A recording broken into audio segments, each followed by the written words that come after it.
The sound of iron biting into living wood carries far in the still winter air. A heavy axe, its edge dark with pitch from years of work, swings in a slow, practiced rhythm. Chips of pale oak scatter into the snow as the tree shudders, its trunk creaking like the timbers of a ship already at sea. Around the base, the ground is trampled flat by boots, the air full of resin and cold breath. This is not the work of chance. The men felling the tree know exactly what they are looking for, and they have waited for the right season. In the deep cold, when the sap has withdrawn and the fibers of the wood are tight and dry, the tree will give stronger, longer-lasting timber. The forest is quiet except for the blows, but this silence is part of the work. There is respect here, an unspoken agreement between human and tree that its life will become something greater than either alone. The ship that will rise from this oak begins its life long before the first plank is shaped. In Viking lands, building a vessel means knowing the forest as well as the sea. Shipwrights walk among the trees with a craftsman's eye, measuring not with ropes or rulers, but with their own bodies. They seek tall, straight trunks for the keel, the long backbone that will hold the ship together. For the ribs, they look for natural curves in the roots and branches, shapes that grew over decades to match the bend of a future hull. It is a slow kind of foresight, the understanding that a tree growing today might not sail for many years. There is a cultural weight to this selection. In the old sagas, trees are more than raw material, they are kin to the ships themselves. The Norse saw the world as a great tree, Yggdrasil, its roots in deep water and its branches in the sky. Taking a tree for a ship was like cutting a small piece of the world tree, shaping it into something that could carry people between realms. The act was sometimes marked with offerings, small coins placed at the roots, a few drops of ale poured into the soil, asking the spirits of the land and sea to bless the journey ahead. Once chosen, the trees are brought down with care. The felling is done in a way that preserves the grain, avoiding splits that would weaken the timber. Logs are cut to lengths that match their future purpose, keel, strakes, frames, and hauled from the forest by oxen or men over frozen ground. Winter is the best time for this work, not just because of the sap, but because snow and ice make it easier to drag heavy loads to the shore. Along the way, the logs rest in clearings, stacked so air can pass around them. The seasoning begins even before the tools touch them. The builder's knowledge is old and practical. They know that green wood is easier to shape, but more likely to warp.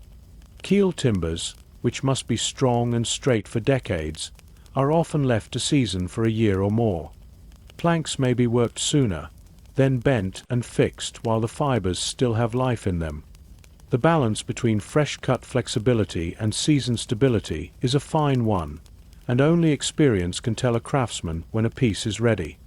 This is skill that has no book and no written rule, only the memory of hands that have worked with since childhood. The first stage of the ship exists here, among the stumps and sawdust. Men work together in teams, each knowing his place. Some swing the axes, others split the logs, others strip away bark to keep insects out. Children and older men gather resin, moss, and tar for the ceiling that will come months later. Even in these early steps, the whole community has a hand in the ship's making. It is not only a tool of war or trade, it is the heart of a people who live by the sea. The smell of resin follows the logs to the fjord. Here, by the water, the real shaping begins. The long pieces are set aside, propped on trestles, and studied by the master shipwright. He sees not just wood, but a map of the ship in every grain and knot. A twist in the fibre may become the rise of the prow. A wide board with even grain will be perfect for a strake that must run unbroken from bow to stern. This is the point where the forest begins to turn into something that will soon float, something that will carry men across waters both known and unknown. No one here doubts the danger of the seas. The North Atlantic is not a gentle teacher. Every man has seen storms sweep down without warning, ships vanish into fog, ice grind hulls to splinters. That is why the choice of timber is not a small matter.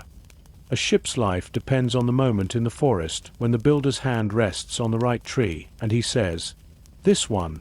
The voyage begins in that touch, in the bond between the living wood and the men who will trust it with their lives. By the time the first keel timber is ready, months have passed. The logs have been shaped roughly, their weight reduced, their edges trued. Around them the shipyard hums with preparation. Iron rivets are forged, sails woven, ropes twisted from hemp. But in the heart of the work, the wood still carries the cold breath of the forest and the memory of roots sunk deep in northern soil. Soon it will leave the land forever, sliding down greased timbers into the green water of the fjord, its new life beginning where the land ends and the sea waits. The ship will be fast, strong, and alive in the way only a vessel born of both earth and sea can be. And all of it began here, with the quiet rhythm of an axe in a winter forest, shaping the first heartbeat of a journey. The men who shaped the timbers into a ship are more than craftsmen. They are part engineer, part artist, part seer. In the coastal settlements of Norway and Denmark, a master shipwright's name can be known far beyond his own fjord. His skill is measured not in how fine the carvings are, but in whether the ship runs fast, holds true in a storm, and comes back from the sea. The stories of the great shipwrights are told with the same pride as the tales of warriors. Some are remembered in sagas, like Thorberg Skafhog, who carved the great serpent's sides for King Olaf's warship, and made them so fine the king ordered the rest of the vessel shaped in the same way. These are men whose work decides whether crews live or die far from home. A master shipwright begins with the keel in his mind long before it lies before him. He carries the shape of the ship in his head, built from years of watching hulls glide through water, seeing how a bow throws spray or how a stern grips the sea in a following wind. His measuring tools are simple, but his sense of proportion is exact. An arm span, a pace, the width of his palm, these are his units, passed down from those before him. Ropes knotted at certain intervals and thin wooden gauges stand in place of the iron rulers of later centuries. The shipyard is not a tidy place.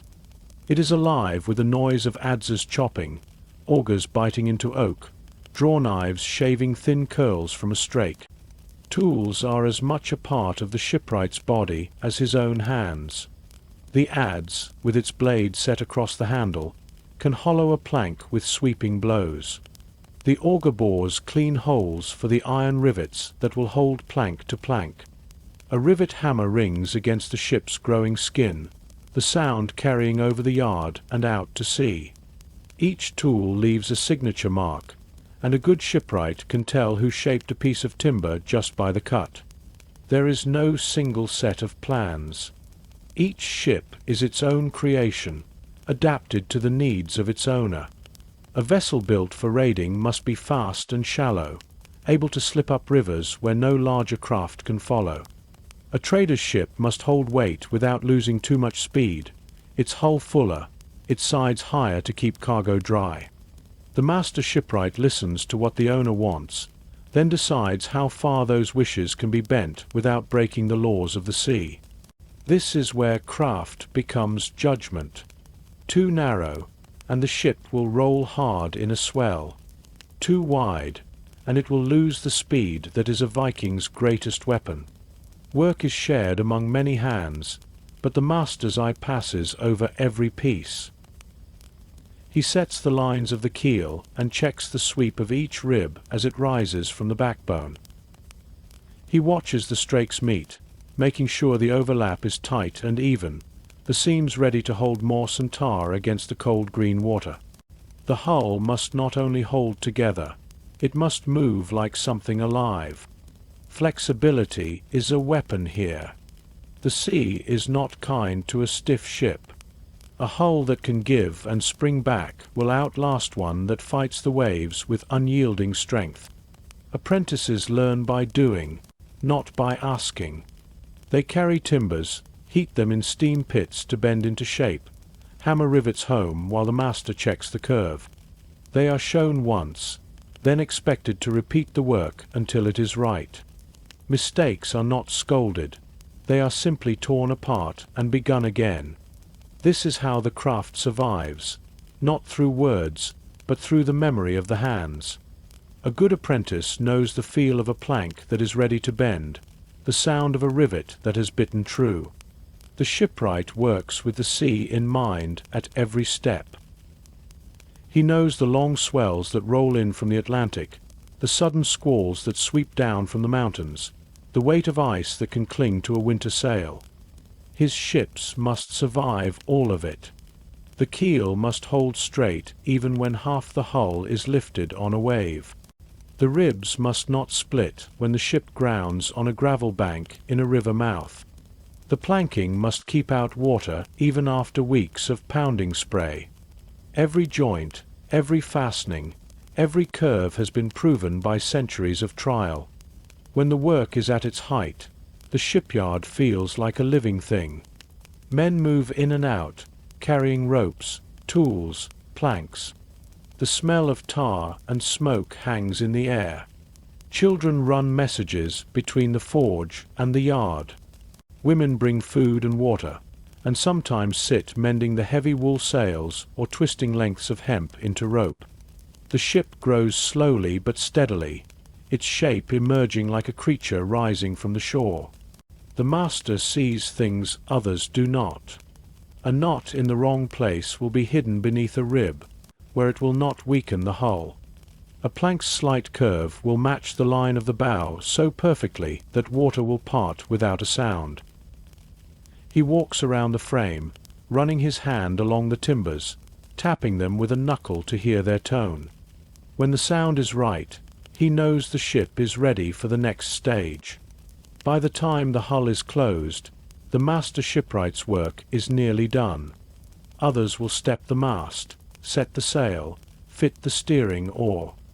But it is his hand that has given the vessel its life. In the fjord, ships he built in years past are already out at sea, their crews trusting the curve of the planks and the strength of the keel to carry them home. When his new ship slides into the water for the first time, it will carry more than men and cargo. It will carry the memory of the forest, the craft of the builder, and the hope that the sea will honor the work. The keel lies at the center of everything. Without it, a ship is only a pile of timber, a dream without a spine. The laying of the keel is more than the first step of building. It is the moment the vessel begins to take shape, not just in wood, but in spirit. In the Viking world, this act carries both craft and ceremony. The timber is chosen with the same care a warrior gives to his sword, straight, strong, free of deep knots, and cut so the grain runs true from end to end.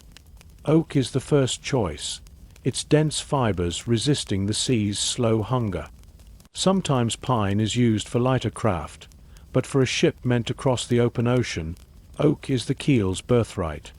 When the day comes to set it, the timber is lifted onto heavy trestles, its length already cleaned and smoothed. Men stand around it, their hands resting on the grain, speaking in low voices. It is not uncommon for a small offering to be made, a coin tucked beneath, a few drops of ale spilled on the ground, sometimes even the blood of a sacrificed animal.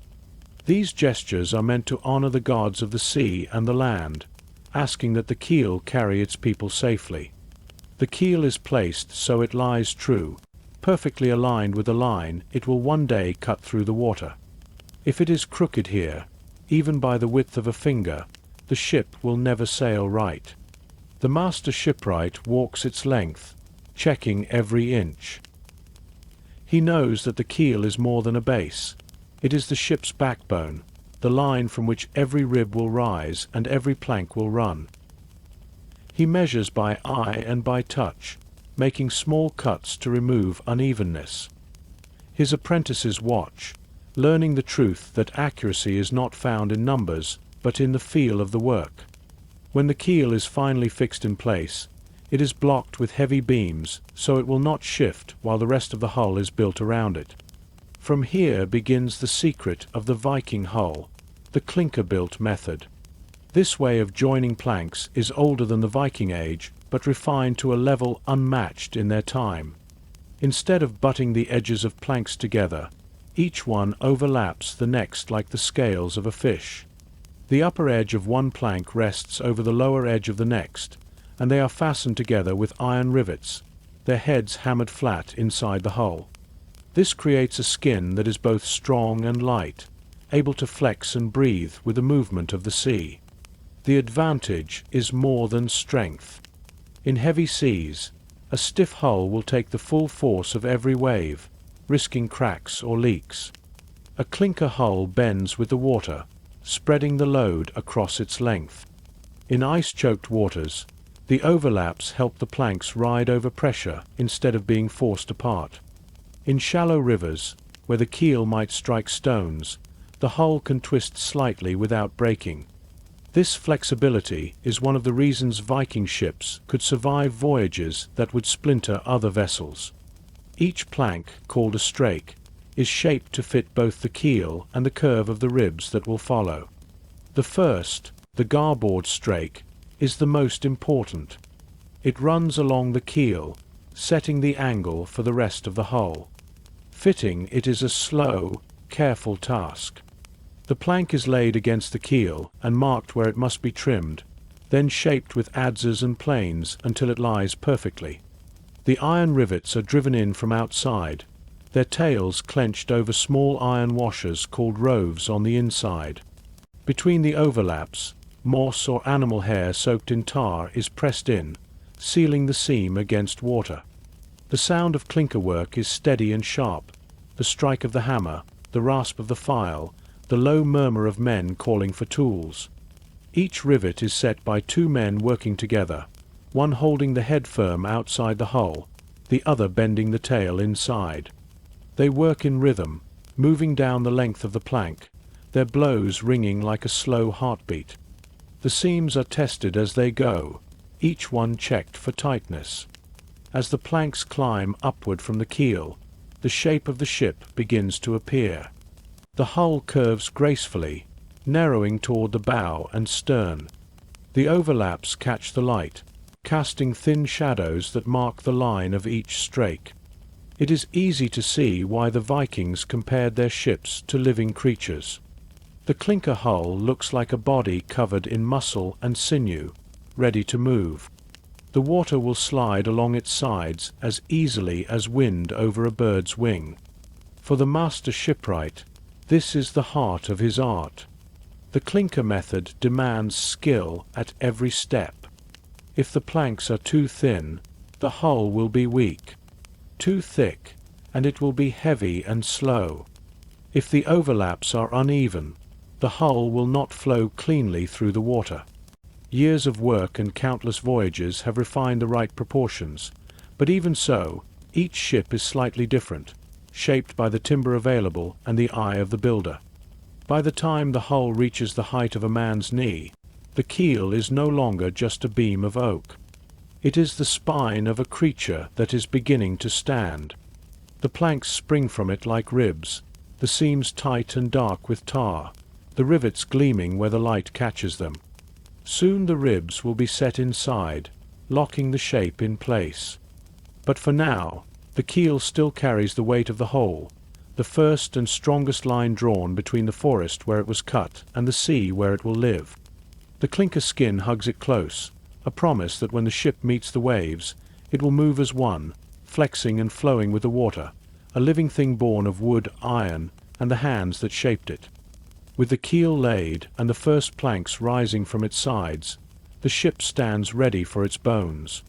These are the frames, the curved timbers that will give the hull its full shape and strength. Without them, the vessel would remain a hollow shell, fine to look at but too weak to survive the strain of the sea. The ribs, as sailors call them, carry the weight of the deck, the mast, the cargo, and the men, all while enduring the twisting, heaving force of the waves. They are the skeleton inside the skin, and their placing is as much an art as it is an act of building. A good frame does not begin in the yard. It begins in the forest, in a branch that grew bent toward the light, in a root that curved around stone. The master shipwright looks for these natural shapes long before the keel is ready. The curve of a tree's grain is far stronger than one cut and bent into place by force. The living would learn its shape over decades, and it will hold that shape for decades more. When such a piece is found, it is marked and cut with care, its bark kept on until it reaches the shipyard, where it will be trimmed and smoothed. These natural curves, called knees, are the most prized parts of a ship's skeleton. They will join the ribs to the keel or brace the deck beams, locking the structure in place. Steam is the other ally of the shipwright. Not all curves can be found in the forest. Some must be coaxed from straight wood by heat and water. In a long pit lined with stones, fires are built to heat water until it steams. Planks and timbers are laid above, wrapped in wet cloth or covered with seaweed. Slowly, the fibers soften, and the timber can be bent over a mold or frame. The work must be done quickly. Once the wood cools, it will set in its new shape. A bent frame is then held in place with clamps and braces until it dries, ready to be fitted into the hull. Each frame is a pair of ribs, one rising from each side of the keel and meeting under the deck line. The lower ends are shaped to fit tightly against the inside of the planking, their curves following the sweep of the hull. The joint where they meet the keel is cut so that both fit snugly, without gaps.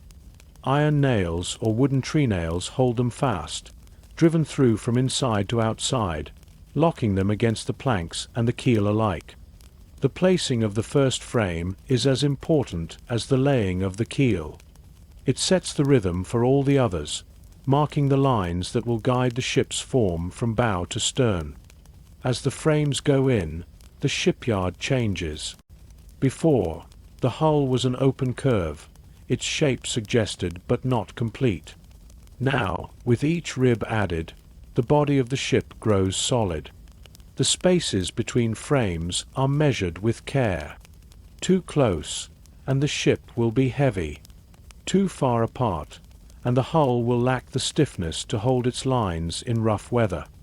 Viking shipwrights have learned this balance over generations, finding the spacing that gives both strength and lightness.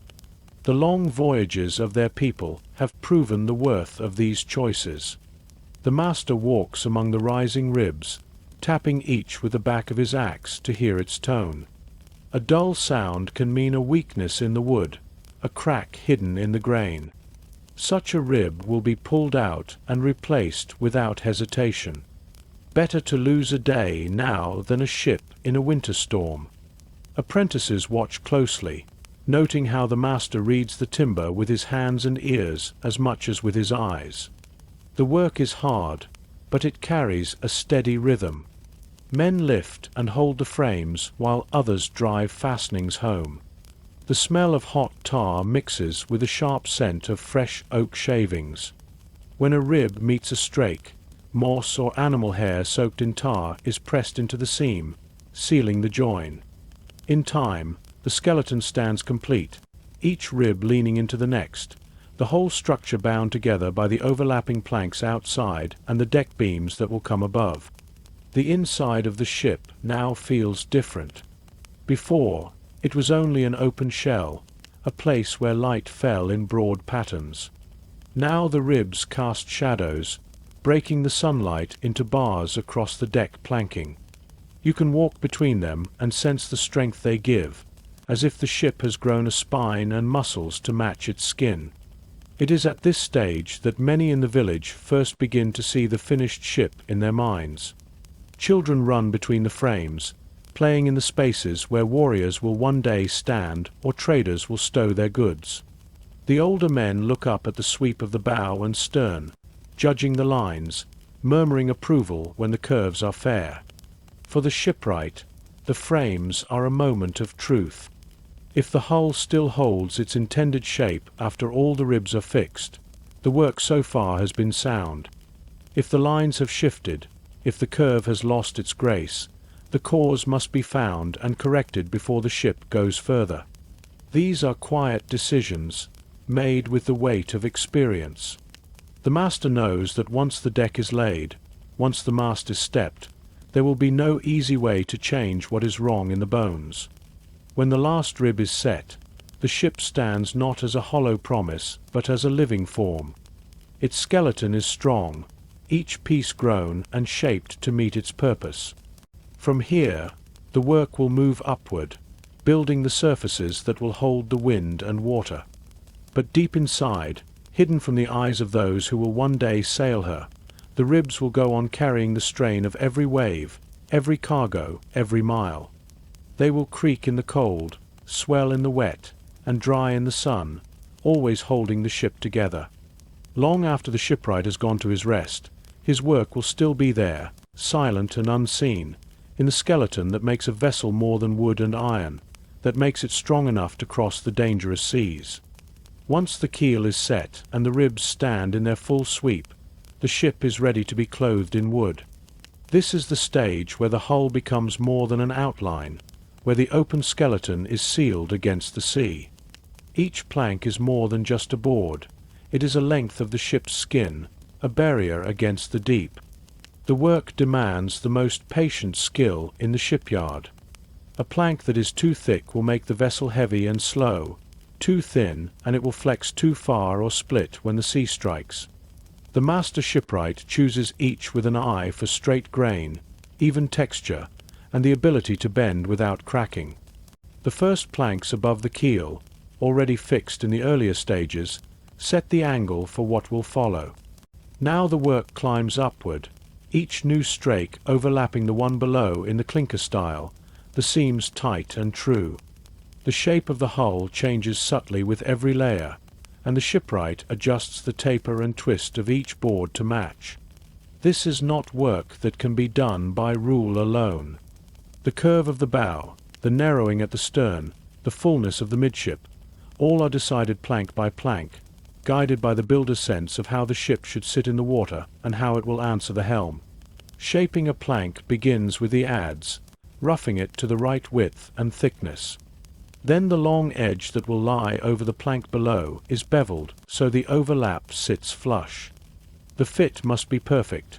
Any gap will take on water, and any unevenness will disturb the flow of the hull through the sea. When the plank is ready, it is steamed if needed, the fibers loosened to accept the curve. 2 or 3 men lift it to the hull, holding it in place while the master checks the line against the others. It is fastened with iron rivets driven from the outside, each tail clenched over a small washer inside, the metal flattened until it bites into the wood. Between the overlapping edges, moss, wool, or animal hair soaked in tar is pressed in to seal the seam. This caulking is as important as the rivets themselves. The moss swells when wet, filling any tiny space, and the tar keeps water out and rot at bay. The smell of hot tar hangs over the yard during this stage, mixing with the scent of oak shavings and sea wind. The rhythm of hammer blows echoes across the fjord, a slow, steady beat as each fastening is set. As the hull rises, the ship takes on the long, lean shape that gives it speed. The clinker construction makes the sides ripple with narrow ridges, each strake catching the light. In motion, these overlaps will shed water quickly, helping the ship rise over waves instead of cutting through them too deeply. This is part of the secret of Viking ships. They are built to move with the sea, not against it. The overlapping planks act like the scales of a fish, flexing slightly under pressure, springing back as the wave passes. This ability to yield and recover gives the hull a life of its own, a resilience that has carried ships safely through storms that would break stiffer vessels apart. The work is as much about listening as looking. The master runs his hands along each seam, feeling for ridges or dips, tapping with his knuckles to hear the sound. A clear, sharp note means the plank is seated well. A dull one warns of a hollow or a loose fastening. Where the bow curves sharply, the planks must be twisted into place, their ends tapered to meet at the stem. The stern is just as demanding, the lines narrowing around the steering oar. In both places, the grain of the wood must follow the curve, or the strength will be lost. This stage draws on the whole community. The men in the yard lift and hold, the forge shapes rivets, the women prepare the moss and tar. Children carry small tools or gather shavings for the fires. The ship grows before their eyes, changing from a frame of ribs into a solid shape, its inside now hidden behind the smooth run of planks. The sounds of work are constant, the rasp of planes, the ring of metal, the low talk of men measuring and marking. By the time the last strake is fixed, the hull is whole. From keel to gunwale, it curves in one flowing line, ready to meet the water. The overlapping seams give it both strength and grace, the ridges breaking the monotony of the surface, the planks lying so close that not even the thin edge of a knife could slip between them. Inside, the ribs press firmly against the planking, the fastenings binding skin to bone. The shipwright walks its length, looking at it from every angle, judging how it will move under sail, how it will answer the pull of the oars, how it will ride in a swell. There is a moment, when the hull is finished but still bare of decks, mast, or fittings, when it seems almost alive. It rests on its blocks above the tide, its sharp bow ready to cut the water, its stern lifting as if already feeling the weight of the steering oar. The curves catch the light in long gliding lines, and the clinker seams make shadows that seem to move with the eye. Those who know ships see in it the promise of speed, of steadiness, of a craft that will bear its crew far and bring them back again. From this point, the hull will be strengthened and fitted for its life at sea, but its heart is already here. The planks, chosen, shaped, and fastened with such care, will be the barrier between the crew and the deep for every mile they sail. They will creak in heavy seas, grow warm under the summer sun, and turn cold and slick with spray in winter gales. They will bear the scars of many landings and carry the smell of tar and salt for as long as the ship lives. In them lies the memory of the forest, the skill of the builder, and the long tradition of a people who made the sea their road. The hull is their craft's proof, strong, light, and alive in the way only something built to dance with the waves can be. With the hull complete and strong enough to hold its shape, the ship is ready to receive the part that will give it wings. The mast is not simply a pole to carry cloth. It is the heart of the ship's power, the link between wind and water. Choosing it begins far from the shipyard, in a place where the tallest pines grow straight and clean. A good mast must be free of knots that weaken its grain, tall enough to carry a broad sail, yet light enough to sway without breaking. The men who cut it know they are shaping the ship's speed and balance as surely as the builder who laid the keel. The mast is hewn by hand, its shape worked from a single log. It is round but not perfectly so, tapered toward the top to catch the wind evenly and to shed weight where it is not needed. Its foot will rest in the keelson, the heavy beam that runs along the inside of the hull above the keel. Here a carefully carved socket holds it upright, and stout stays will keep it steady when the ship heels under the press of the wind. A mast too stiff can snap, one too flexible will spill wind and slow the ship. The right mast has a living quality, bending with the gusts and springing back with each wave. The sail is a world of labor in itself. Viking sails are made from wool, woven tightly to hold the wind. The fibers are spun with care, each strand twisted to resist stretching. Women work for months on great looms, the sound of the shuttle passing back and forth as steady as the hammering in the shipyard. Once woven, the cloth is treated with animal fat, fish oil, or sometimes a mixture of tar and tallow to make it water-resistant. This treatment gives the sail its heavy, almost leathery feel, and its faint, sharp smell that will stay with it through years of voyages. The shape of the sail is square, a simple form that hides subtle skill. Cut too loose, it will belly and pull the ship off course. Cut too tight, it will not hold enough wind to drive her forward. The seams are stitched with tough thread made from animal sinew or spun wool, and the edges are roped to prevent fraying. Bright stripes or bold patterns are often woven or dyed into the fabric, not only for beauty but as a way for ships to be known from afar. A red and white sail might mark a chieftain's vessel. A darker pattern might help hide a ship against a grey sea. Raising the mast is a task that calls for all hands. The bare spar is hoisted with ropes and levers, its foot guided into the keelson's socket. Once upright, it is lashed with heavy stays to the gunwales and braced with wooden wedges. The ship changes in that moment. Where before it seemed like a swift animal crouched on the shore, now it stands tall, ready to run. The mast gives it a proud, upright bearing, a sign that it will soon leave the land behind. The sail is bent to the yard, the long spar that will carry it. This yard is as carefully chosen as the mast, often from the same tall pines. It must be strong enough to bear the pull of the wind, yet light enough for the crew to raise and lower it quickly. The halyard, a thick rope, runs from the yard to the masthead and down to the deck, where men can haul it up or let it drop in an instant.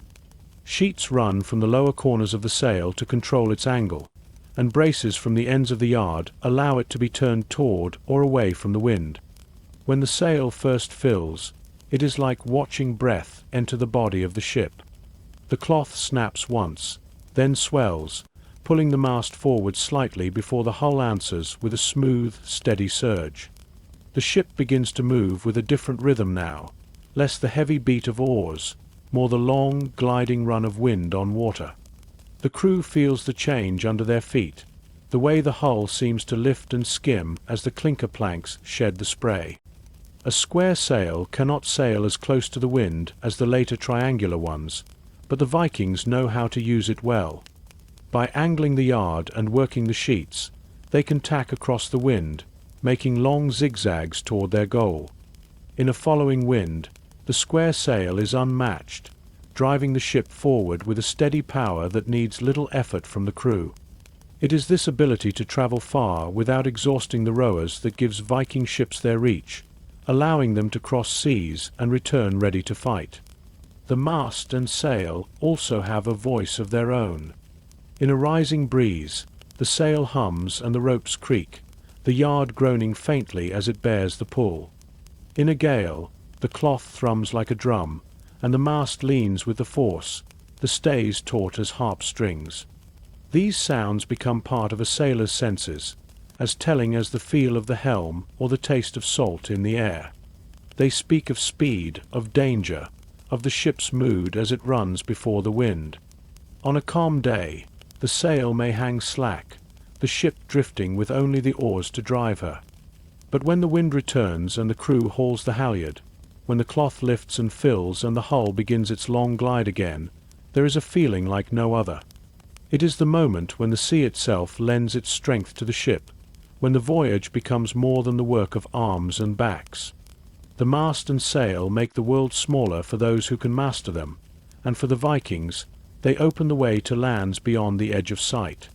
A ship that can fly before the wind is a fine thing, but without a sure hand to guide it, speed becomes danger. Steering is not simply turning left or right.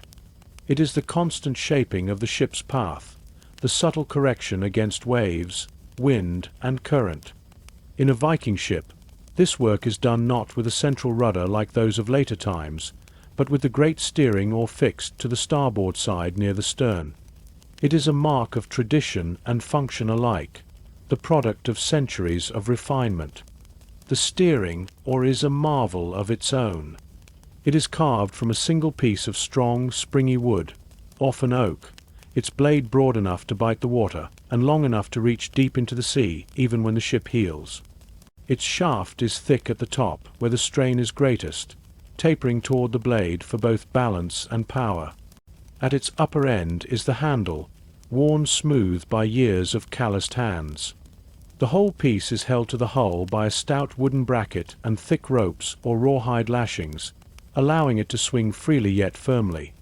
The placement of the oar on the starboard side is no accident. Most people are right-handed, and in this position the steersman can work the blade with strength and precision, pushing or pulling as needed. Standing at the stern, he can see the sweep of the ship and feel every movement through the oar. When the sea rises, the pressure on the blade tells him how the hull meets the wave. When the wind shifts, the change in balance runs up the shaft into his hands. Steering is an art learned through long days and nights on the water. It is not enough to point the bow at a place on the horizon. The steersman must read the waves and anticipate their lift, turning the oar just enough to keep the ship from sliding sideways or yawing too far. In a following sea, he works to keep the stern from being pushed around by the force of the swell.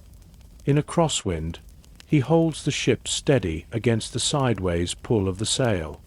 Every adjustment is a conversation between man, wood, and water. The steering or does more than guide. In tight waters, it can act as a brake, digging into the sea to slow the ship. When the vessel needs to turn sharply, the oar is swung wide, the blade biting deep to pivot the hull. In shallow rivers, it can be lifted to avoid grounding, then dropped again in deeper water. The bracket and lashings allow it to be unshipped entirely if needed, such as when hauling the ship over a sandbank or beaching it on a rocky shore. The stern itself is shaped to work with the oar.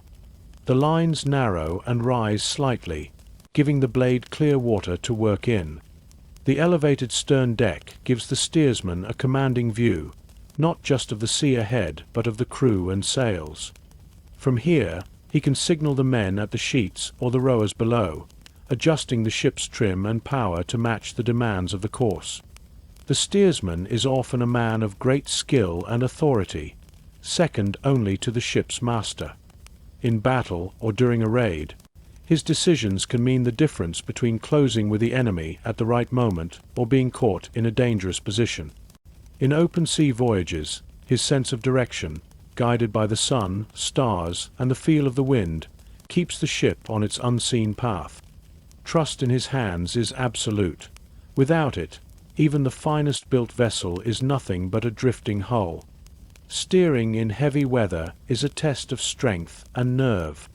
The oar pulls hard when the ship climbs a steep wave, then shudders as it slides down the far side.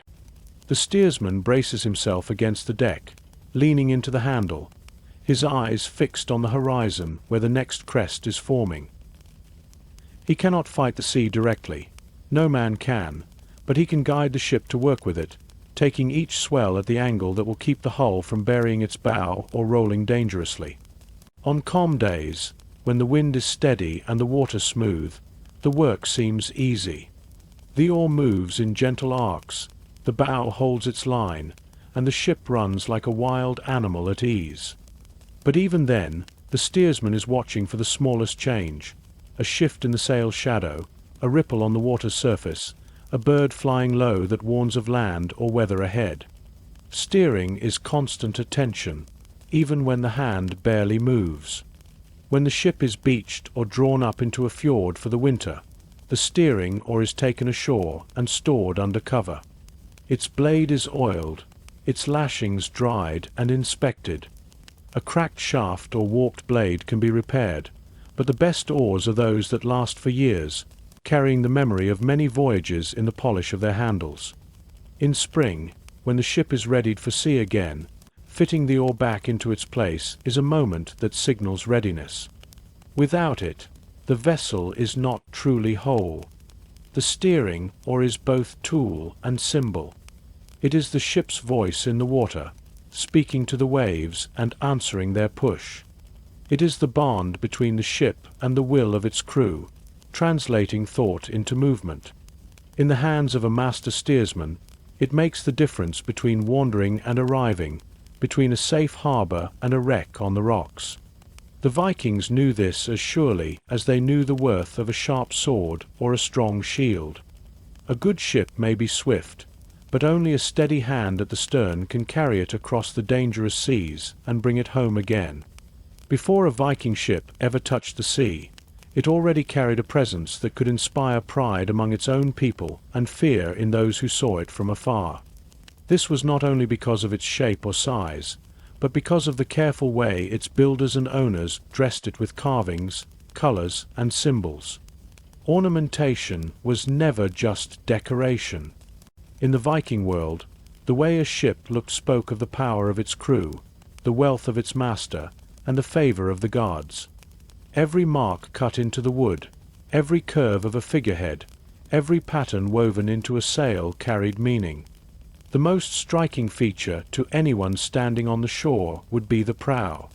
On many ships, the stem rose high and forward, often ending in a carved head, most famously the dragon or serpent, though other shapes were used as well. These heads were more than fearsome faces. They were guardians, meant to watch the way ahead and ward off evil spirits or ill luck. A dragon's head might promise swift vengeance to enemies.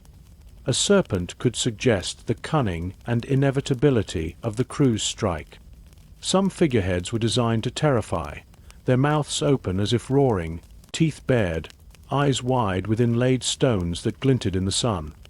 Others were more abstract, the lines flowing into spirals and knots that echoed the patterns of Viking art and hinted at deeper meanings only the owner understood. It was common for figureheads to be removable. Saga accounts tell of ships entering friendly waters with the heads taken down and stored, so as not to frighten the land spirits or insult the people being visited. This act itself carried symbolic weight, showing that a warrior's ship could be both a weapon and a guest, its appearance softened or sharpened as the situation required. The choice to display or hide such an ornament was a decision of diplomacy as much as one of style. Carving did not stop at the prow. The stern post, too, might carry an animal or a curling design, sometimes mirroring the prow in form so that the ship looked guarded at both ends. Along the sheer strakes, the uppermost planks of the hull, shipwrights sometimes cut shallow patterns or attached strips of decorated metal. These were not random marks but interlacing lines, knotwork, or symbols drawn from Norse myth, the hammer of Thor, the intertwined beasts of ancient tales, or runes that spelled out blessings or curses. Such symbols claimed the ship as part of the owner's fate and told those who looked upon it that this vessel was not simply wood and sail, but bound to powers beyond the human. The shields that hung along the sides of a longship also added to its image. In battle, they were protection, but when the ship approached a shore, they became a statement. Painted in bright colors or with bold patterns, they turned the vessel into a wall of color. A line of yellow shields might blaze like fire in the sun, red ones might seem like drops of blood, black ones might blend the ship into the sea's shadows. Each shield bore the mark of its owner, and together they formed a kind of moving banner, the crew's identity visible from far away. Even the sail could serve as ornamentation. While many were plain, others carried stripes, checks, or patterns woven into the wool. Dyes made from plants, minerals, or imported pigments gave these sails deep reds, rich blues, or earthy yellows. When such a sail filled with wind, it became a vast, living emblem, the colors shifting with every swell and gust. It could make the ship seem larger, more formidable, and unmistakably different from others on the horizon. Inside the ship, ornamentation was more private but no less meaningful. The sea chests that served as seats for rowers were sometimes carved with patterns, protective symbols, or even simple marks of ownership. The steering oar's handle might bear a pattern worn smooth by the steersman's grip, its meaning known only to him. These details did not change how the ship sailed, but they deepened the sense that it was a living companion to its crew, something worth caring for and proud to be seen upon. The use of ornamentation also reflected wealth and standing. A richly carved prow, metal fittings, and a brightly dyed sail all required resources and skilled labor. A ship bearing such signs spoke of a leader with the means to command not only men but artisans, and to spend time and silver on beauty as well as utility. For common traders or smaller raiding parties, decoration might be simpler, but even then, a single carved piece or painted shield could make a statement. In this way, ships became a form of self-expression for their owners, much like fine weapons or jewelry. The symbolism woven into these designs tied the vessel to the stories and beliefs of the Norse world. The Vikings did not see the sea as an empty space to be crossed, but as a realm full of spirits, gods, and dangers. A ship's ornamentation could honor the sea's ruler, Njord, call on the protection of Thor, or invoke the watchfulness of Odin. It could carry reminders of the world serpent Jormungandr, whose coils circled the oceans, or of Sleipnir, Odin's eight-legged steed who could travel between worlds. These images were not idle decoration. They were talismans against the unknown, declarations of intent, and reminders of the stories that shaped the crew's understanding of their place in the world. When a ship left the fjord, the sunlight catching on its carvings and painted shields, it carried more than warriors and goods. It carried messages. To friends, it might show the honor and generosity of its master. To enemies, it might display a warning that here came a crew ready for war. To the crew themselves, it was a constant reminder of who they were, where they came from, and which powers they called upon in the great gamble of going to sea. In the quiet before a voyage, as the ropes were untied and the first stroke of the oars pushed the ship from shore, the carvings at prow and stern, the shields along the side, and the patterns in the sail stood as a promise that this was no nameless craft, but a vessel with a soul, a face, and a place in the long memory of the sea. The day a ship first meets the water is unlike any other in the life of the builders, the crew, or the community. For months, the vessel has grown from bare timber into a living shape, resting on its wooden cradles above the tide. People have watched it take form, seen the keel laid, the ribs rise, the planks close in, the mast stand tall, the sail unfurl. Yet until it slides into the sea, it is still bound to the land. Launching it is more than a practical step. It is a rite, a moment that binds the ship to the element it was made for and sets it on the path of its true life. Preparations for the launch begin well before the day itself. The ground between the ship and the water is cleared and leveled. Heavy logs are laid out as rollers, each greased with tallow, oil, or even seaweed to ease the passage. Strong beams and wedges brace the hull until the moment comes. The shipwrights walk around it one last time, checking every fitting, tightening lashings, testing the steering oars swing, running their hands along the seams to feel the smoothness of the tarred planks. This is their final measure of the work before it leaves their control. There is ceremony, sometimes spoken, sometimes silent. In many places, a small sacrifice is made to ask for safe voyages. This might be a few drops of ale poured onto the ground beneath the keel, a slice of bread cast into the waves, or even the blood of an animal offered to the gods. The gesture is as much for the people as for the divine, a way to mark the seriousness of the moment, to acknowledge that a ship's life will be filled with risk and that its fate is tied to all who sail in it. The ship may be named aloud for the first time, the chosen word carrying a story or a hope, a name to be remembered in songs, or whispered in fear by those who see it on the horizon. When the moment comes, the wedges holding the hull are knocked free with heavy mallets. The first creak of movement runs through the timbers, a sound both thrilling and dangerous. Men with ropes stand ready to steady the slide, keeping the ship straight on its path to the water. The rollers turn under the weight, the greased surfaces gleaming, the sound of wood on wood deep and rhythmic. The ship moves slowly at first, then gains speed, drawn forward by its own mass and the slope toward the waiting tide. As the prow reaches the water, there is a shift in the air. The sound changes. The deep groan of the rollers gives way to the slap of waves against the bow. The hull, built to move with the sea, feels the change instantly. The stern lifts, the weight changes, and in a heartbeat the ship is afloat. For a brief moment it rocks heavily, adjusting to the freedom of the water after so long on land. Then it steadies, riding the swell with a motion that seems as natural as breathing. There is a cheer, not only from the crew who will sail her, but from the families, the elders, the children, and the shipwrights themselves. This is their work, their labor and hope, now alive in the water. The shipwright watches with a quiet pride, his eyes tracking the way the hull sits, the way the bow cuts the small waves. He knows that his work is now beyond his hands. The sea will test it, the crew will learn its moods, and time will tell if it is as strong as he intended. The launch is also a public declaration. In the Viking world, a new ship is not hidden away.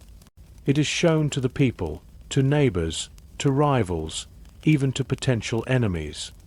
Its size, its lines, its ornamentation, its crew all speak of the power of its owner. The very act of launching it, with the whole community present, is a statement. We are ready to trade, to raid, to journey beyond the horizon. Once afloat, the ship is rowed to a nearby anchorage or shallow beach. Here the crew may begin fitting it for its first voyage. Oars are checked, the sail is bent to the yard, supplies are brought aboard. The smell of fresh tar and new rope fills the air, mixing with the salt of the sea.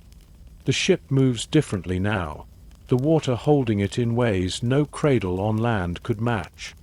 The crew learns how it answers to the oar, how it turns under the steering blade, how it rides in the wind. Sometimes the first launch is followed by a short ceremonial voyage, a trip along the coast or across a bay, meant to show the ship under sail or at the oars. This is a time of both celebration and testing.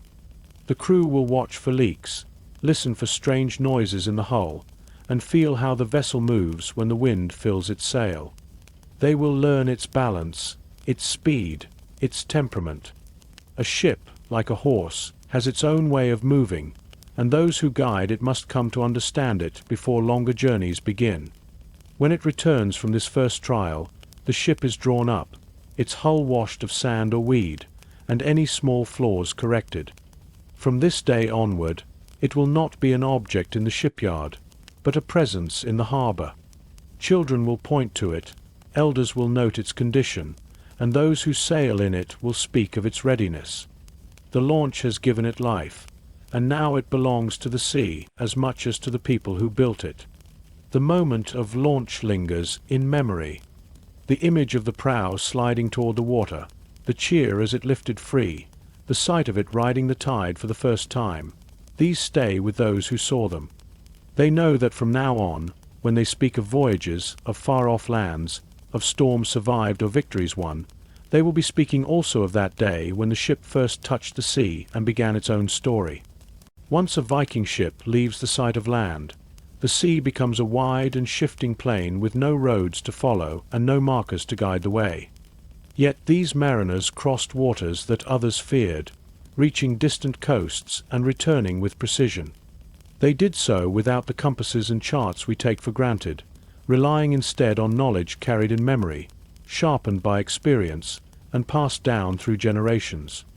Navigation was not just a skill. It was a kind of instinct built from countless small observations of the natural world, an unbroken conversation with the wind, waves, and sky.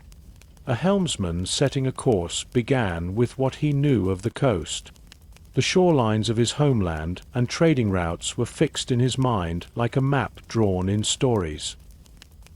He knew the headlands and inlets, the rocks where waves always broke, the bays that gave shelter from sudden storms. Sailing along the coast, he could keep to his path by watching how each familiar point appeared and vanished behind the next.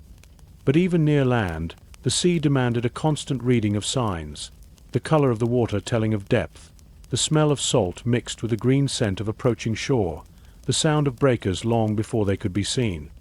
When the journey took the ship into open water, other guides came into play. The sun was the most constant companion, rising and setting in its known path through the seasons.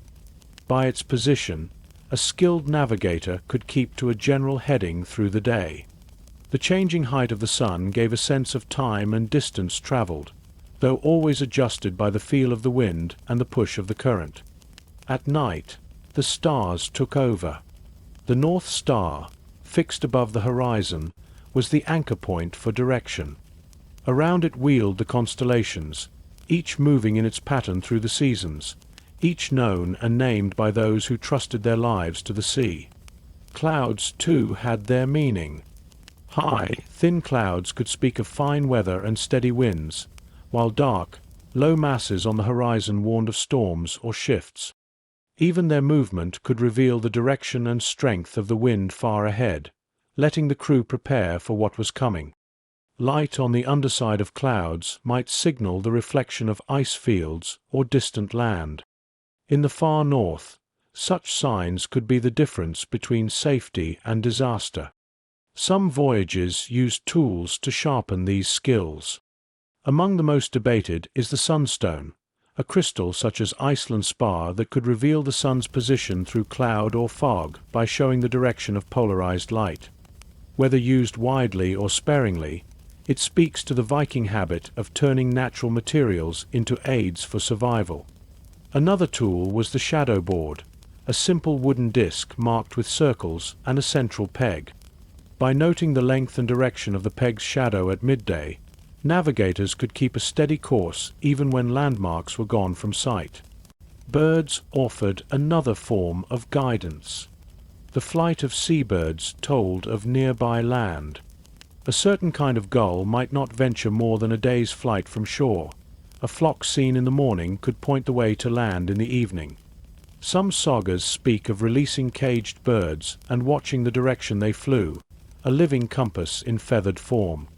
Whales and seals, too, kept to known patterns, their presence marking the nearness of feeding grounds and coasts. The sea itself carried its own map in the shape and movement of the waves. An experienced helmsman could feel the difference between swells rolling from a distant storm and short, choppy seas kicked up by local winds. In some places, waves refracted around islands or peninsulas, their changed direction hinting at land long before it could be seen. Even the smallest changes in rhythm told a story to those who had learned to listen. Smell and sound were part of this language as well. The scent of wet earth or forest on the wind could reach far from land, carried over the water like a whisper of what lay ahead. The distant thunder of surf on cliffs could be caught on a quiet night, guiding the ship toward or away from dangerous shores. These signs were never taken alone but weighed together, each one adding certainty to the picture forming in the navigator's mind. The knowledge of distant routes was preserved not in written maps, but in memory and story. Directions were told as a chain of images. Sail for so many days with the sun on your right shoulder until the water turns greener, then watch for a pair of islands like sleeping whales, then steer toward the headland shaped like a ship's prow. These verbal maps were learned over years, repeated until they became second nature. An elder might sit with a young sailor by the fire and recite the journey to Iceland or the path through a treacherous fjord, the words as exact as any chart. Navigation also meant knowing when not to trust the eye. Mirage effects over the sea could make land appear where there was none, or hide a coast behind a false horizon. Fog could turn a ship in circles if the helmsman lost his bearings. In such times, the crew might hold course by the feel of the wind on their faces, the set of the sail, and the angle of the waves against the hull. These were moments when skill was tested not by the abundance of signs, but by their absence. In every voyage, the navigator balanced certainty with adaptation. A plan might call for 3 days on one heading before turning, but a shift in wind or a sudden storm could demand a change. The sea was never still, and neither could be the mind of the one guiding the ship. It was this blend of knowledge, observation, and instinct that let Viking ships reach the Shetlands, the Faroes, Iceland, Greenland, and even the coast of North America. Their courses were drawn in memory, in the tilt of the sun and stars, in the flight of birds and the color of the water. When land finally rose from the horizon, it was not a surprise, but the answer to a long-held picture in the navigator's mind. The headlands and bays appeared where they were expected, the ship turning toward its destination with the quiet confidence of one who has followed a path invisible to all but those who know how to see it. For the Vikings, this was the triumph of skill over uncertainty, proof that a world without maps could still be navigated with precision, so long as the sea itself was treated as the greatest map of all. Life aboard a Viking ship was not a matter of comfort, but of endurance, discipline, and adaptation to the constant demands of the sea. These vessels were built for speed, for crossing long distances, for carrying warriors or traders and their cargo swiftly to a destination. They were not designed to shelter their crews from the elements, and so the men who sailed them learned to live exposed to wind, rain, cold, and the restless motion of the waves. A voyage could be a week, a month, or even longer, and every hour of it was shaped by the rhythm of the sea and the tasks that kept the ship moving. The ship's interior was open from bow to stern, with no separate cabins for sleeping or storage. Along the sides ran the sea chests that served as benches for rowers and storage for their belongings. These chests held spare clothing, personal weapons, small tools, and sometimes bits of food. In the center space between the benches, the crew kept supplies, barrels of water, bundles of rope, spare sails, and any trade goods or loot taken during a raid. The mast rose in the middle, dividing the space into fore and aft sections, and the steering oar loomed at the stern, its long handle within easy reach of the helmsman. When the wind was fair and the sail drove the ship, the rowers could rest. Some would stretch out on the benches or lie along the deck planks, using their cloaks as blankets. Others would keep watch, tend the sail sheets, or check the lashings on cargo. Sleep came in short snatches, often interrupted by the need to change course, reef the sail in a squall, or man the oars in a lull. At night, the crew relied on the helmsman and the watch to keep the ship on course, guided by the stars and the feel of the wind. Rowing was the hardest work aboard, and it could last for hours or days if the wind failed. Each man had his own oar, set into the side of the hull through a narrow opening that could be closed with a wooden shutter in rough seas. The rhythm of the stroke was set by a leader, sometimes a drummer or a singer, whose beat or chant kept the blades rising and falling together. In battle or during a fast approach to shore, the rowing could become fierce and frantic, every man pulling with all his strength to drive the ship forward. The oarsmen's hands blistered and their shoulders ached, but there was pride in holding pace, in knowing the ship's speed depended on their effort. Food aboard was simple and had to last without spoiling. Dried fish, smoked meat, hard bread, and cheese were common staples, sometimes supplemented by grain or dried fruits. Water was kept in barrels, though ale or mead might be brought along for special occasions or for morale. Meals were taken where a man sat, often shared among small groups. In calm weather, a small fire could be built in a sand-filled box to heat food, but in rough seas, there was no cooking, only cold rations eaten quickly before returning to work. The sea was a constant presence in every part of life. Waves could drench the crew at any moment, and clothes rarely stayed dry for long. Wool was the favored fabric, as it stayed warm even when wet, and cloaks could be pulled over the head to shield against rain or spray. In colder waters, the chill seeped into the bones, and men huddled together under shared coverings at night. In warmer regions, the sun could burn and glare off the water, making shade a rare and treasured thing. The ship itself demanded constant attention. Ropes wore thin and had to be spliced, planks swelled or shrank with the weather, and the seams needed checking to be sure they stayed tight. The sail could tear in sudden gusts and would need patching on the spot. Oars could split or break against an unexpected wave, and replacements had to be ready. Every man aboard was expected to know the basics of repair, for a failure far from land could be the difference between survival and loss. Danger was always near. A sudden storm could rise from a clear horizon, winds shifting without warning. Waves could lift the ship high and drop it into a trough, drenching the crew and straining the hull. In rocky waters, a moment's mistake in steering could bring the vessel against unseen shoals. Pirates or rival war bands could appear suddenly, and in those moments, the ship's speed and the readiness of its warriors determined the outcome. Yet life aboard was not only hardship.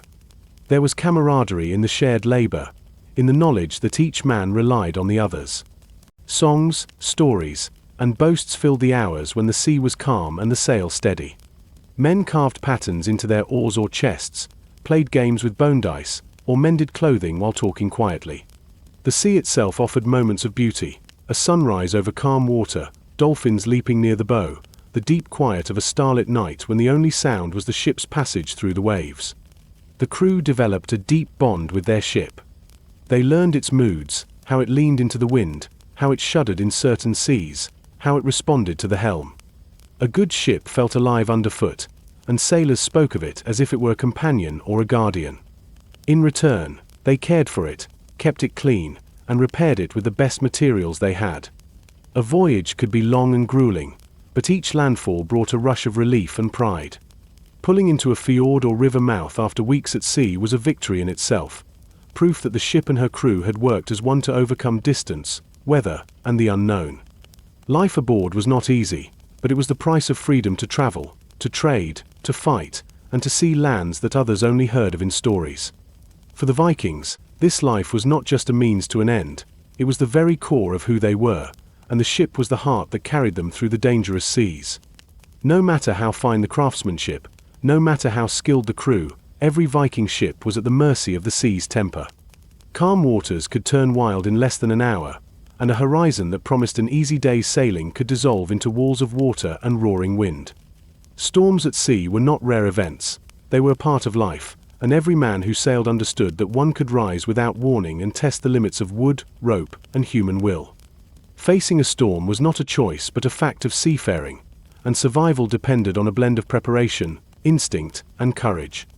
The first signs of trouble were subtle.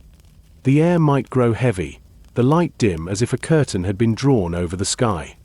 The wind could shift in odd ways, carrying a cool edge even in summer. Experienced sailors would see the change in the color of the sea, a deepening shade that spoke of churning water beneath the surface. Clouds gathered low and fast, their bellies dark, their shapes torn into jagged lines by the growing wind. The crew felt it in their bones, the shift from travel to defense. Voices grew sharper, movements quicker, as preparations began. Sail was the first concern. A full square sail could become a death trap in high wind, dragging the ship onto its side or snapping the mast. The crew hauled hard on the sheets, reefing the sail down to a fraction of its size or striking it entirely. The heavy, tarred wool fought against them, whipping and snapping as the gusts tore at it. Once secured, the sail was lashed tight to the yard, the ropes double-checked, and the mast braced with extra stays if there was time.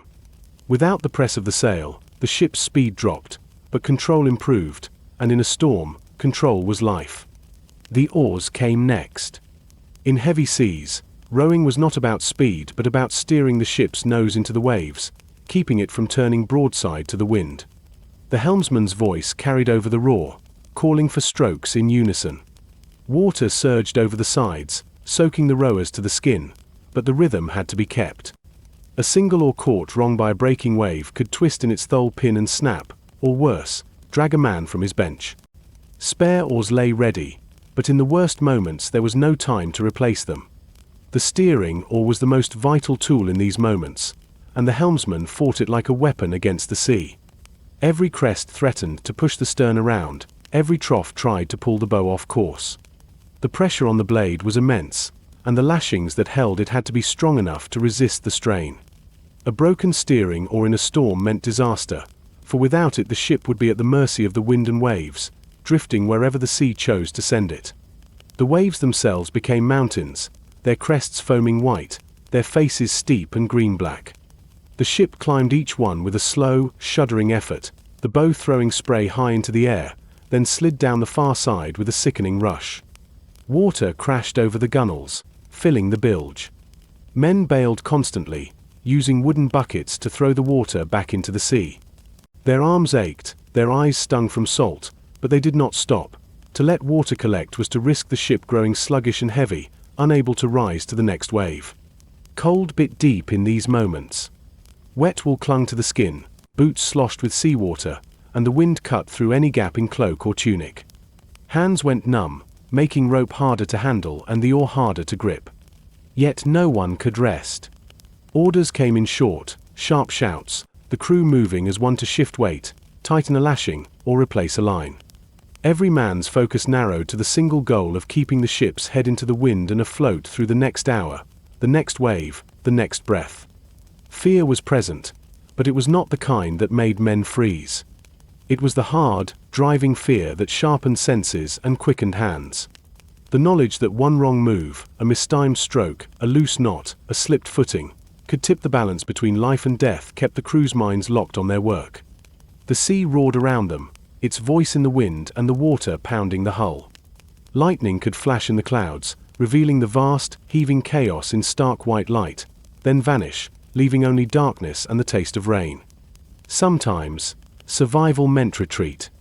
If the wind was too fierce to make headway, the ship might run before it, letting the waves carry it in the direction of safety.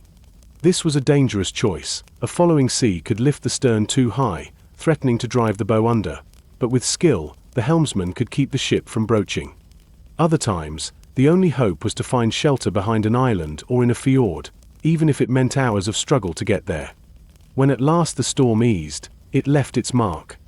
The men were soaked, exhausted, their muscles burning from the constant effort.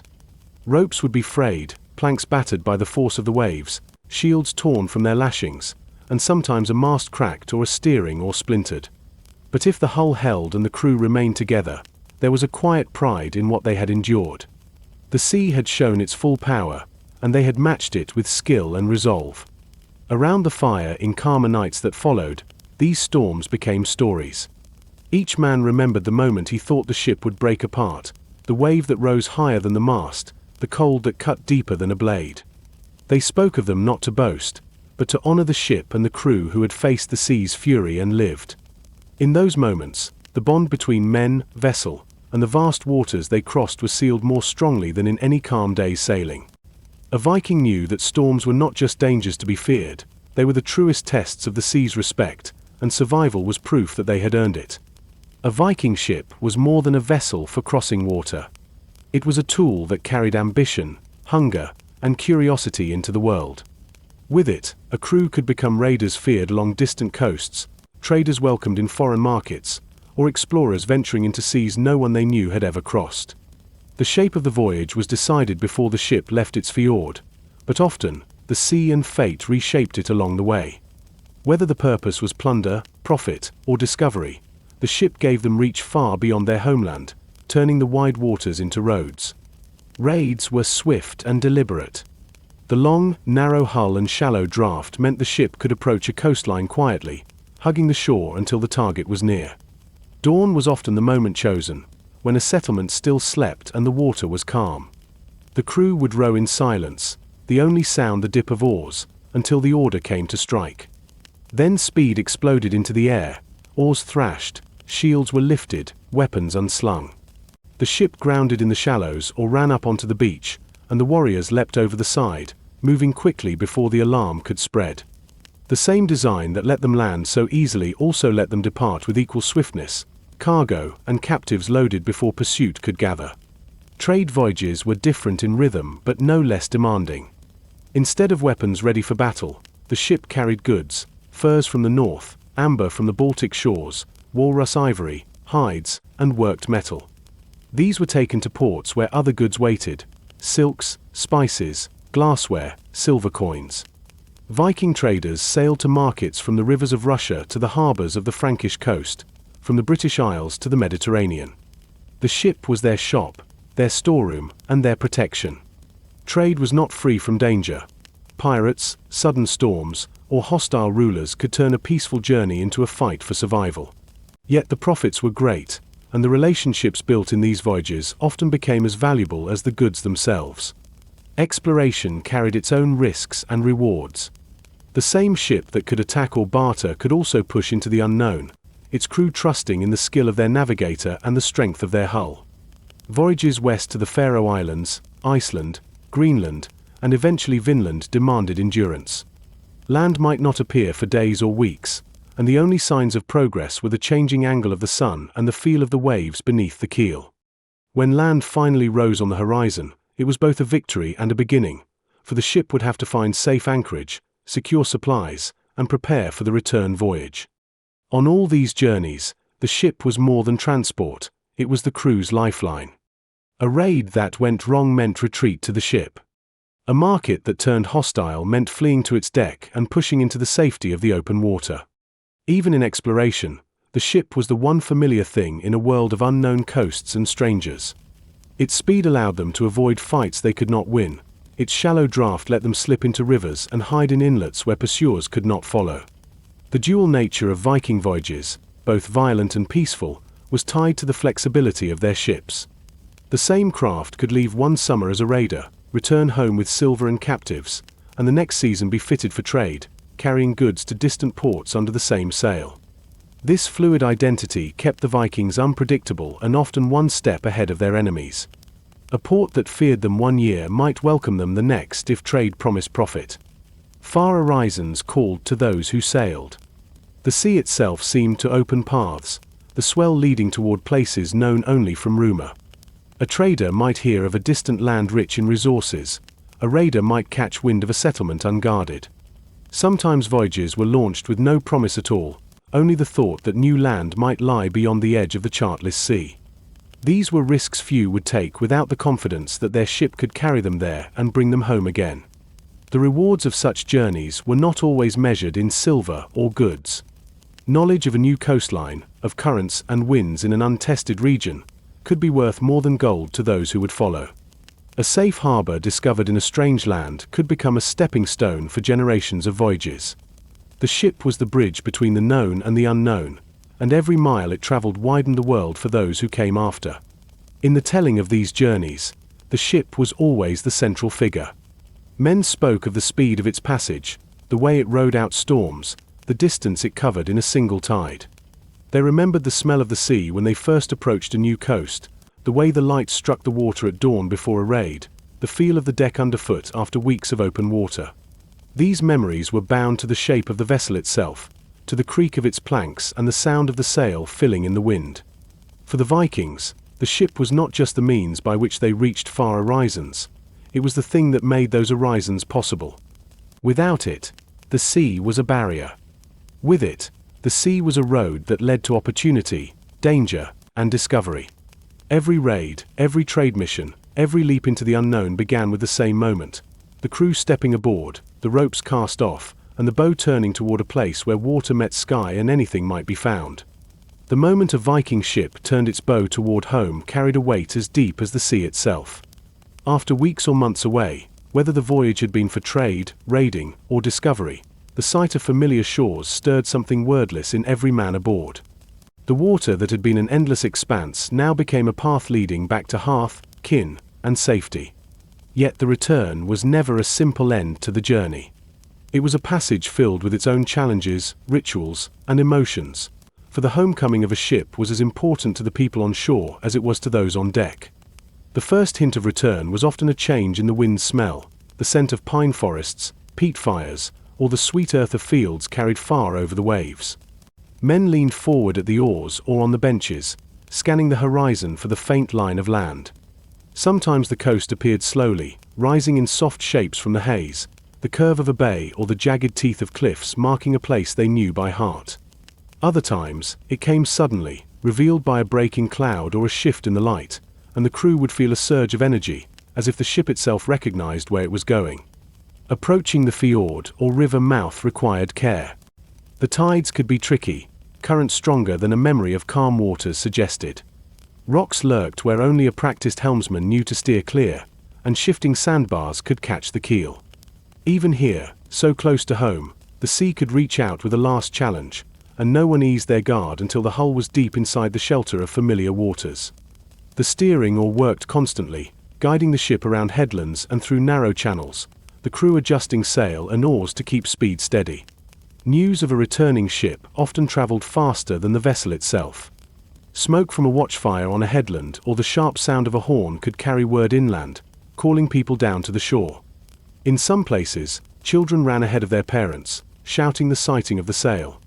In others, elders took their places on the beach, remembering the last departure and counting the faces that would soon step onto land again. The moment the ship came into full view, its prow lifting and falling on the tide, the waiting crowd would search for familiar forms: sons, brothers, fathers, husbands, their eyes flicking between each figure on deck. For the crew, the shoreline was a living welcome. They could see the colors of clothes they knew, hear voices even over the slap of water against the hull. The smell of smoke from cooking fires drifted across the water, mingling with the sharper scent of tar and salt. If the voyage had been a success, the ship rode low with its weight of goods or treasure, and pride swelled in the hearts of all aboard. If the voyage had been costly, with men lost or cargo diminished, the air was heavier, and the cheers on shore were mixed with quiet grief. Bringing the ship to land was both practical and ceremonial. In a narrow fjord, the crew might row right up to the beach, the bow sliding onto the sand in a clean, shallow run.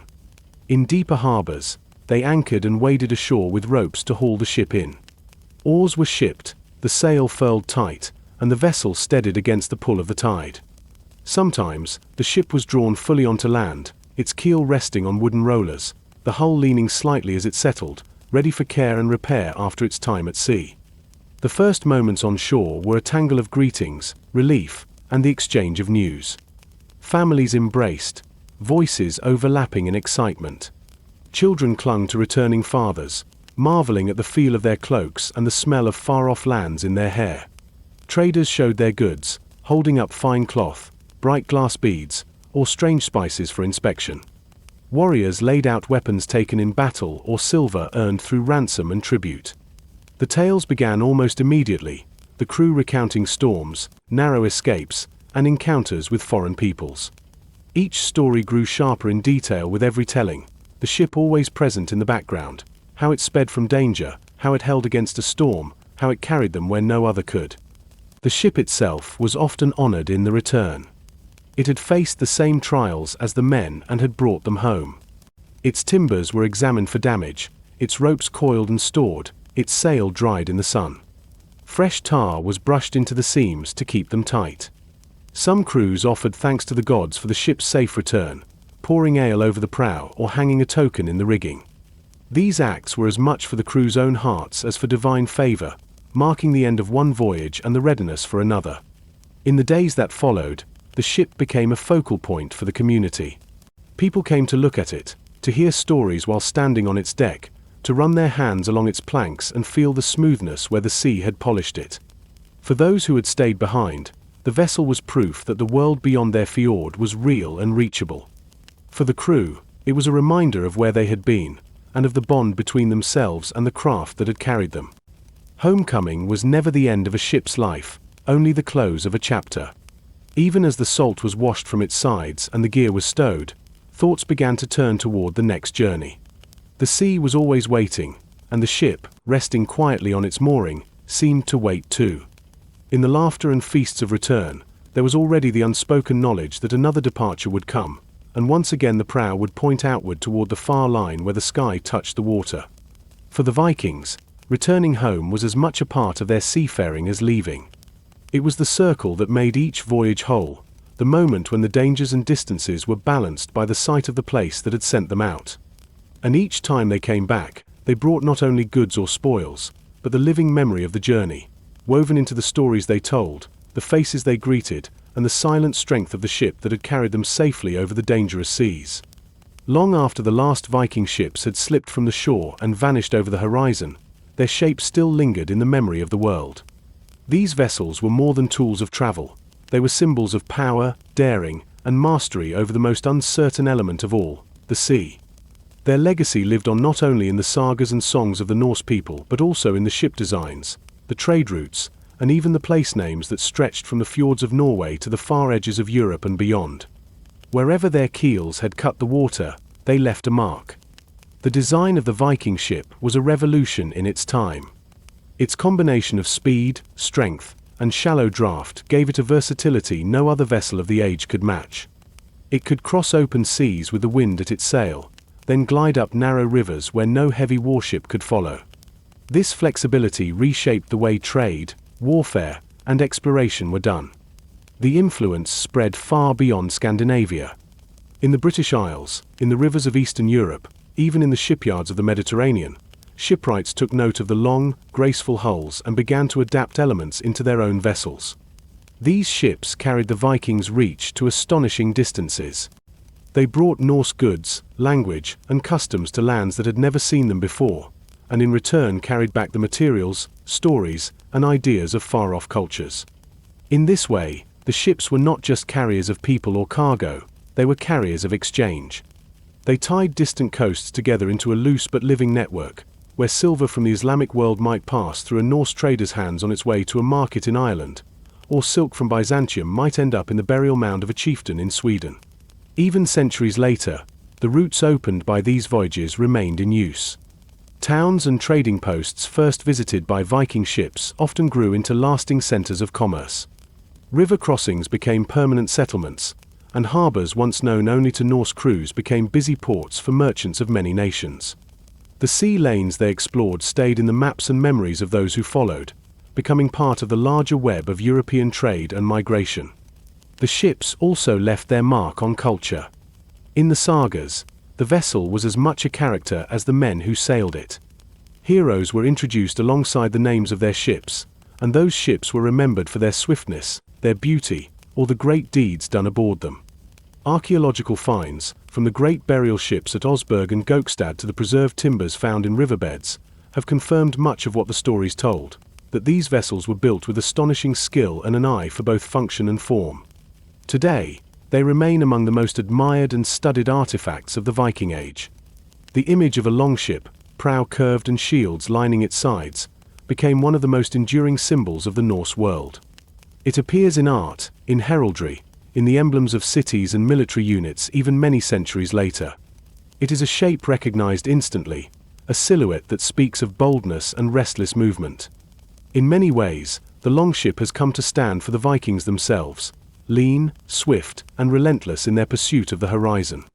Beyond their material form, Viking ships shaped the spirit of exploration itself. They proved that it was possible to cross vast stretches of open ocean with skill and daring alone, without maps or modern tools. They reached places thought unreachable by the people of their time, and they showed that the boundaries of the known world were not fixed, but could be pushed outward by those willing to risk the journey. This spirit would echo in the centuries to come, in every age of exploration that followed. Even in modern Scandinavia, the legacy of these ships is felt. Reconstructed longships sail the same waters their ancestors once crossed, built using the old methods of clinker planking and fitted with square sails that catch the wind as they did 1,000 years ago. These replicas are not just museum pieces, they are living reminders of the craft, patience, and courage it took to sail the originals. Each launch of such a ship draws crowds, much as it did in the Viking Age, and each voyage is a way of touching the past. The memory of the Viking ship also survives in language. Old Norse terms for parts of a vessel, for sailing, and for navigation found their way into the vocabularies of other cultures, carried across borders by trade and conquest. In place names along coasts and rivers, hints of Norse words still cling, marks left like carvings in the land itself, telling of where ships once anchored, where crews once landed to rest, trade, or fight. Perhaps the deepest part of this legacy is the connection between the ship and the idea of freedom. For the Vikings, the ship was not just transport, it was a key to a larger life. It meant the ability to leave behind the boundaries of land, to seek fortune and knowledge wherever the wind and waves could carry them. In this sense, the legacy of the Viking ship is not only in wood, sail, and rope, but in the human desire to see what lies beyond the known, and to trust in one's skill to reach it. The Viking Age ended, but the sea did not change, and neither did the dream of mastering it. The ships that once returned heavy with silver or strange goods are gone, but their lines and spirits still move through history, in the vessels we build and the journeys we make. They remain, in memory and in symbol, a proof that human hands and minds can shape something that belongs equally to earth and water, and that can carry us farther than we ever thought possible. In the Viking world, the ship was not only a craft of wood and sail but the very heart of their way of life. It was the thread that tied together their journeys, their wars, their trade, their stories, and even their beliefs about life and death. To speak of the Vikings without speaking of their ships would be to leave out the core of what gave them reach and identity. Without the ship, the fjords were prisons and the seas were barriers. With it, those same waters became open roads, and the horizon became a promise rather than a limit. From the moment a keel was laid, a ship began to take on a life of its own. People came to watch it grow, plank by plank, rib by rib, until its shape was clear and its prow seemed ready to leap into the tide. The community knew that when it was finished, it would not only carry men and goods, it would carry their name, their honor, their fate into the world beyond. The ship was a shared creation, the product of many hands, and in return it would serve many lives. When it was at sea, it was the center of the crew's universe. Every action revolved around it, the trimming of the sail, the steady pull of the oars, the repairs made at night in a sheltered cove. It was the shelter in storms, the weapon in raids, the market stall in trade, the home in long voyages. Men slept beside its planks, trusted its timbers to rise on each swell, and knew its creaks and groans as well as they knew the voices of their shipmates. To lose a ship was more than losing a tool, it was losing a companion, a piece of the self that had shared in survival and victory. On land, the ship remained a symbol that reached beyond its physical presence. In art and carving, it appeared as the mark of strength and freedom. In stories, the naming of a ship was often as important as the naming of a hero, and a vessel's deeds could live on in memory long after the men who sailed it were gone. In some cases, a great ship became part of death itself, buried with its owner, loaded with weapons, treasure, and goods, as if it could carry him across the waters to the afterlife. Such burials spoke of the deep belief that a ship was not just for this world but for whatever lay beyond. The ship also shaped the Viking way of seeing the world. Because it allowed them to move quickly and reach far places, they became people of connections, always aware of lands beyond their own. A harbor in a foreign land was never just a place to drop anchor. It was a point in a larger web of routes and possibilities. The ship taught them that the world was larger than any one shore and that fortune favored those willing to sail toward the unknown. Even in times of peace, ships were at the heart of gathering and display. A fleet lined up in a fjord, sails furled and prows painted, was a show of wealth and readiness that no warrior's boast could match. A single well-built vessel in a small community was a sign of pride and ambition. Launching one brought people together, not only to see it touch the water for the first time but to imagine the journeys it would take and the news it would one day bring back. In their faith and myth, ships held a special place. Tales told of great vessels in the halls of the gods, ships that could fold small enough to fit in a pocket yet carry armies when opened, ships that could sail both sea and sky. The image of the ship carried into their visions of the afterlife, where the final voyage might be across a dark river or a vast ocean, with a vessel ready to bear the soul to its new shore. The ship's importance also left marks that could be seen long after the sails were lowered for the last time. Place names along coasts and rivers still echo the presence of anchorages, mooring spots, and landing places first used by Viking crews. Old river crossings mark where ships were hauled overland to reach new waters. The remains of hulls found buried or sunk tell stories not only of their own building but of the journeys and people they served. In every way, the ship was both a physical thing and a living idea. It was the link between home and away, between safety and danger, between the known and the unknown. It could carry warriors to battle and return them with treasure, or take traders to markets where languages they had never heard filled the air. It could lift a man's name into songs or carry his body to his grave. It could be the pride of a chieftain or the lifeline of a fisherman. It could hold the fate of dozens of lives in its planks, yet respond to the smallest turn of its steering oar. When people today think of the Vikings, it is the ship that comes first to mind, the long, sleek form with its dragon-headed prow, the line of shields along the side, the square sail billowing in the wind. This image endures because it captures the truth. The ship was not just part of their life, it was their life. It was the tool through which they explored, fought, traded, and told their stories. It was the heartbeat of their age, the shape of their ambition, and the means by which they left a mark on lands far beyond their own.